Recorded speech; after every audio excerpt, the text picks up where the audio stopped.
guys, and welcome back to Stuff and Things, where you get your daily dose of nerd news. On today's episode, we're going to take a look at the replacement for the space shuttle, at least when it comes to cargo. And then we take a look at pregnant ladies nesting. And finally, the Arctic ice is melting, whether you believe it or not.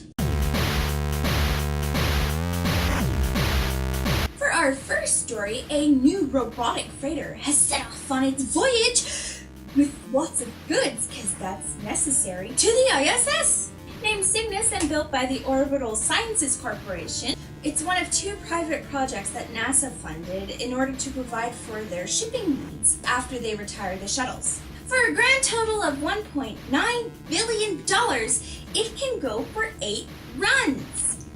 Wow, what a savings. The craft will spend 4 days in maneuvers, because NASA is still a little iffy on the whole thing, after which robotic arms controlled by the station will grab it and bring it in for docking.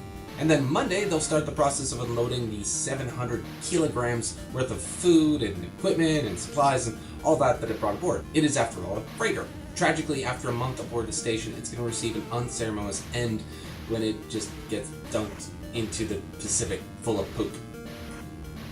And next up is probably one of the most recent, very sexist-sounding studies ever from researchers at McMaster University. They found that pregnant women like to get organized and clean.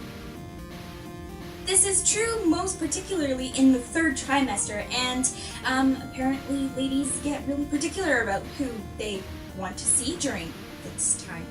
It's all about being in control of the environment so as to protect the unborn child and at the same time promote a bond between the mother and said child. The study involved 2 separate online surveys comparing non-pregnant and pregnant women, and then pregnant women during their various stages of pregnancy. They found that in particular, women in the 3rd trimester were the most tired, but the most active. They were just really going to do stuff.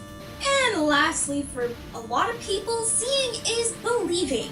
And there's no clearer indication that it's getting a bit hot here on Earth than the Arctic ice levels just going down. The Arctic sea ice is at its 6th lowest spread since satellites started recording in 1979. And things look even worse the farther back you go. The Swedes and Norwegians have data going back to 1870. And with that taken into account, we are in huge trouble. But sadly, it's taken this long for this to get any sort of global attention, because there's just so much misinformation out there, so much people spewing crap.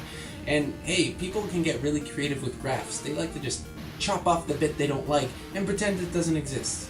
So what we would like to know from you guys is, do you guys think that $1.9 billion could have spent in a different way?